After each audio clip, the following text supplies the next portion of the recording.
कक्षा 10वीं के सभी छात्रों को बारंबार नमस्कार। आज मैं आपके सामने कक्षा 10वीं हिंदी विशिष्ट का गद्य खंड का एक पाठ है। महापुरुष श्री कृष्ण एक निबंध है जो विचारात्मक निबंध है। इस निबंध को लेकर उपस्थित हुआ हूँ। आप इस वीडियो को देखिएगा। पहले मैं इसका केंद्रीय भाव लूँगा। इसके लेखक वासुदेव शरण अग्रवाल हैं। पाठ बहुत अच्छा है। केंद्रीय भाव। प्रस्तुत पाठ में श्री कृष्ण के महान व्यक्तित्व का भव्य रूप अंकित किया गया है। श्री कृष्ण के जीवन के प्रत्येक पक्ष से हमें प्रेरणा मिलती है। एक ओर रास रचाने और मुरली बजाने वाले कन्हैया और दूसरी ओर महाभारत युद्ध का संचालन और गीता का उपदेश देने वाले श्री कृष्ण का समन्वय बेजोड़ है। कला, राजनीति, युद्ध, धर्म, दर्शन आदि में से प्रत्येक में श्री कृष्ण पारंगत थे। इसलिए उनका प्रभाव युग युगांतरों तक व्याप्त है। श्री कृष्ण में 16 कलाओं की अभिव्यक्ति थी, अर्थात मानवीय आत्मा का पूर्णतम विकास। उसमें हमें आत्मिक विकास के हर एक स्वरूप का दर्शन होता है। यही है पुरुषोत्तम स्वरूप जो हमारे लिए मानदंड है, आदर्श है। देखते हैं पाठ में क्या दिया है। भारतवर्ष के जिन महापुरुषों का मानव जाति के विचारों पर स्थायी प्रभाव पड़ता है उनमें श्री कृष्ण का स्थान प्रमुख है। आज से लगभग 5 सहस्त्र वर्ष पूर्व एक ही समय में 2 ऐसे व्यक्तियों का जन्म हुआ जिनके उदात्त मस्तिष्क की छाप हमारे राष्ट्रीय जीवन पर बहुत गहरी पड़ी है। संयोग से उन दोनों का नाम श्री कृष्ण था। समकालीन इतिहास लेखकों ने दोनों को भेद करने के लिए एक को द्वैपायन कृष्ण कहा है, जिन्हें आज सारा देश महर्षि वेदव्यास के नाम से जानता है और जिनके मस्तिष्क की अप्रतिहत प्रतिभा से आज तक हमारे धार्मिक जीवन और विश्वासों का प्रत्येक अंग प्रभावित है। दूसरे देव के पुत्र श्री कृष्ण थे, जिन्हें अब वास्तव में केवल कृष्ण के नाम से पुकारते हैं। कृष्ण की बाल लीलाओं के मनोरम आख्यान, उनके गीता शास्त्र के महान उपदेश तथा महाभारत के युद्ध में उनके विविध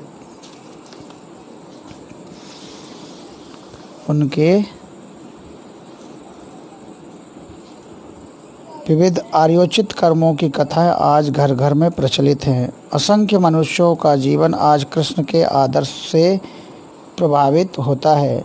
वस्तुतः हमारे साहित्य का एक बड़ा भाग कृष्ण चरित्र से अनुप्राणित हुआ है।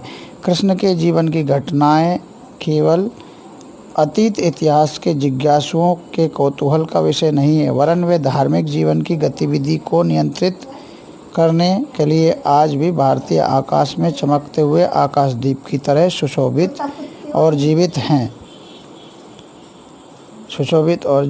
हैं। अष्टमी, बुधवार, रोहिणी इस प्रकार के तिथिवार नक्षत्र योग में आधी रात के समय अपने मामा कंस के बंदी गृह में कृष्ण का जन्म हुआ। इसी बात से उस काल के राजनीतिक चक्र का आभास मिल जाता है। जिस व्यक्ति के जन्म के भय से ही उनके माता पिता की स्वतंत्रता छीन ली गई हो, क्या आश्चर्य है यदि उनके जीवन का अधिकांश समय देश के राजनीतिक वातावरण को अत्याचार और उत्पीड़न से मुक्त करने में व्यतीत हुआ हो। उस काल के जो भी उच्छृंखल लोकपीड़क सत्ताधारी थे, उन सब से ही एक एक करके कृष्ण की टक्कर हुई। जिस महापुरुष ने योग समाधि के आदर्श को लेकर ब्रह्म स्थिति प्राप्त करने का उपदेश दिया हो, जिसका अपना जीवन अविचल ज्ञान निष्ठा का सर्वोत्तम उदाहरण हो, उसके जीवन में कंस निपात से लेकर निज वंश के विनाश तक की कथा एक अत्यंत करुण कहानी के रूप में पिरोई गई है। कृष्ण का बाल जीवन तो एक काव्य ही जन्म से लेकर अथवा उससे पूर्व ही उनके संबंध में अतिमानवीय चरित्रों का क्रम आरंभ हो गया था और उनके वृंदावन छोड़कर मथुरा आने के समय तक ये बाल लीलाएं आकाश में एकत्रित होने वाली सुंदर सुखद मेघमालाओं की भांति नाना वर्ण और रूपों में संचित होती रहीं। बिना कहे ही उन्हें हम जानते हैं। हमारे जीवन के बाल वर्ग के लिए तो उन कथाओं की रसमय सामग्री एक अत्यंत प्रिय वस्तु है। यमुना नदी और उसके समीप के सीलू के बिटपों पर लहलहाती हुई लताओं के कुंजों में कृष्ण के बाल चरित्रों की प्रतिध्वनि आज भी जीवित काव्य कथाएं हैं। यहीं पर उन्होंने उस मल्ल विद्या का अभ्यास किया जिसके कारण आगे चलकर मुष्टिक और चाणूर जैसे पहलवान पछाड़े गए। यमुना के कछारों में ही उस संगीत और नृत्य का जन्म हुआ जो हमारी संस्कृति की एक प्रिय वस्तु है। यही गौवंश की वृद्धि और प्रतिपालन के वे प्रयत्न किए गए जिनका पुनरुद्धार हमारे कृषि प्रधान देश के लिए आज भी एक प्राप्तव्य आदर्श के रूप में हमारे सामने है। रमणीय बाल चरित्रों को सुखदायी भूमिका तैयार करने के बाद श्री कृष्ण ने दूसरे ही प्रकार के जगत में प्रवेश किया। उनका वृंदावन छोड़कर मथुरा को आना उस जगत का दहली द्वार है। यहाँ जीवन के कठोर सत्य उनकी प्रतीक्षा कर रहे थे। उनके द्वार का सबसे पहला परिवर्तन सूरसेन जनपद की राजनीति में हुआ। उग्रसेन के पुत्र लोक पीड़क कंस को राज्यच्युत करके कृष्ण ने उग्रसेन को सिंहासन पर प्रतिष्ठित किया। इस समय वह और उनके बड़े भाई बलराम दोनों किशोरावस्था में पदार्पण कर चुके थे। यमुना के तट पर प्रकृति के विश्वविद्यालय में स्वच्छंद वायु और आकाश के साथ मिलकर ग्वाल बालों के बीच में उन्होंने जीवन की एक बड़ी तैयारी कर ली थी, परंतु मस्तिष्क की साधना का अवसर अभी तक उन्हें नहीं मिल सका था। इसी कमी को पूर्ण करने के लिए वे संदीपनी मुनि के गुरुकुल में प्रविष्ट हुए। कुल पुरोहित गर्गाचार्य और काशी के विद्याचार्य संदीपनी, इन दो नामों का भगवान कृष्ण के साथ बड़ा मधुर संबंध है।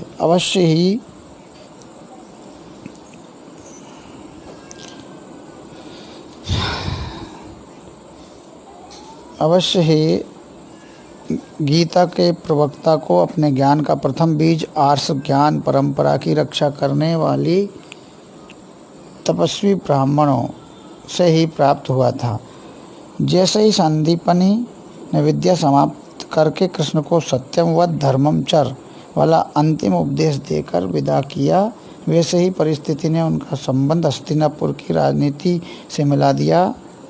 वासुदेव और उग्रसेन कृष्ण बलदेव को लेकर कुरुक्षेत्र स्नान के लिए गए हुए थे। यहीं कुंती और पांडवों के साथ आई। यहीं कृष्ण और पांडवों के बीच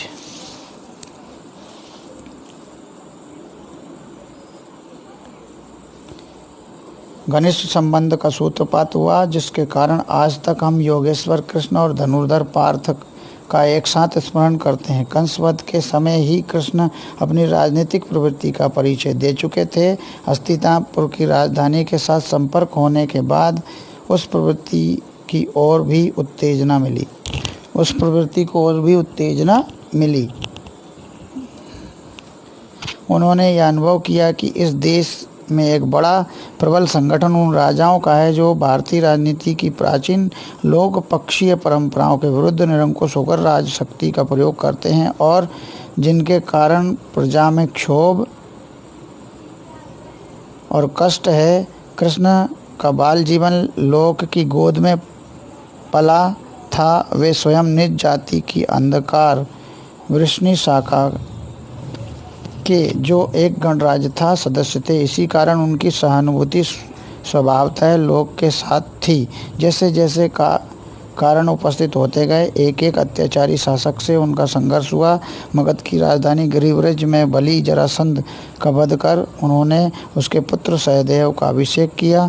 महाभारत में लिखा है, उस समय पृथ्वी पर जरासंध का आतंक था। केवल अंधक वृष्णि कुरुवंशियों ने उसकी अधीनता स्वीकार नहीं की थी। इन्हीं दोनों घरानों ने मिलकर उसका अंत कर दिया। चेदी जनपद में शिशुपाल का एक छत्र शासन था। शिशुपाल दुर्योधन की राजनीति का समर्थक था। दुर्योधन की शक्ति को निर्बल बनाने के लिए जरासंध और शिशुपाल का कंटक निकालना आवश्यक था। तदनुसार शिशुपाल का वध करके महेशमती की गद्दी पर उसके पुत्र धृष्टकेतु को बैठाया। बलिष्ठ पांड्य राज्य को मल्ल युद्ध में अपने वक्षस्थल की टक्कर से चूर कर डाला। सौभ नगर में साल्वराज को वशीभूत किया। सुदूर पूर्व के प्राग ज्योतिष दुर्ग में भौम नरक का निरंकुश शासन था, जिसने 1 सहस्त्र कन्याओं को अपने बंदी गृह में डाल रखा था। उसकी निर्मोचन नामक राजधानी में सेना सहित मुर और नरक का वध करके कामरूप प्रदेश को स्वतंत्र किया। बाणासुर, कलिंगराज और काशीराज, इन सब को कृष्ण से लोहा लेना पड़ा और सभी उनके बुद्धि कौशल के आगे परास्त हुए। कृष्ण की राजनीतिक बुद्धि अद्भुत थी। अर्जुन ने कहा था कि युद्ध करने पर भी कृष्ण मन से जिसका अभिनंदन करे वह सब शत्रुओं पर विजयी होगा। यदि मुझे वज्रधारी इंद्र और कृष्ण में से एक को लेना पड़े तो मैं कृष्ण को लूँगा। आज आर्य विष्णुगुप्त चाणक्य को भी अपनी बुद्धि पर ऐसा ही विश्वास था। उनका मंत्र अमोघ था। जहाँ कोई युक्ति ना हो वहाँ कृष्ण की युक्ति काम आती है।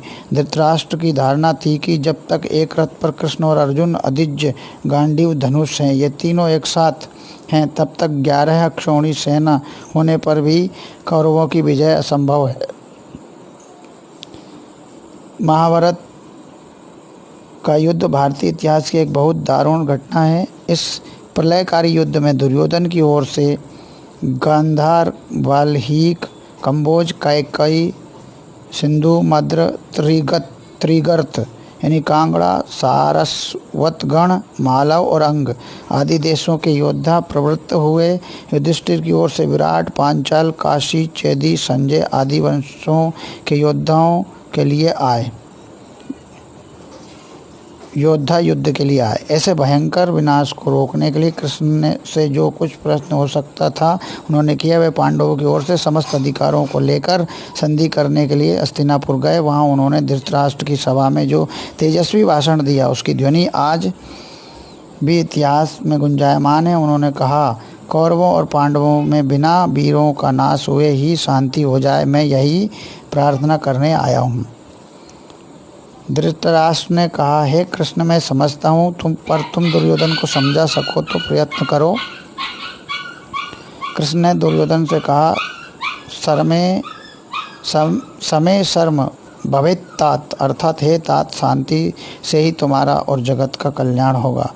दुर्योधन ने सब कुछ सुनकर कहा, कृष्ण, सुई की नोक के बराबर भी भूमि पांडवों के लिए मैं नहीं छोड़ सकता। बस वही युद्ध का अपरिहार्य आह्वान था। आह्वान माने बुलावा, अपरिहार्य माने आवश्यक बुलावा था।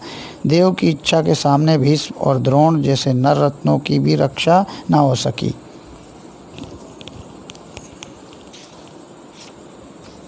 आगे है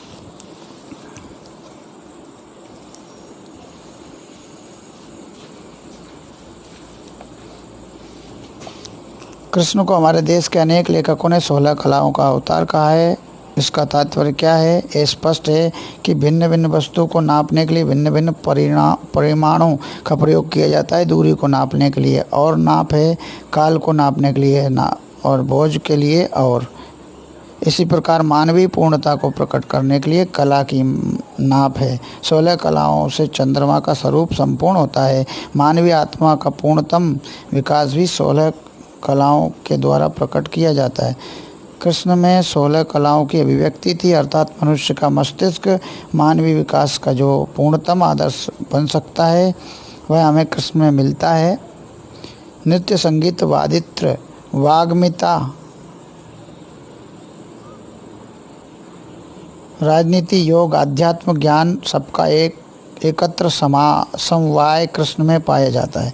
आध्यात्मिक ज्ञान सबका एकत्र समवाय कृष्ण में पाया जाता है। गोधोहन से लेकर राजसूय यज्ञ में पुरोहितों के चरण धोने तक, सुदामा की मैत्री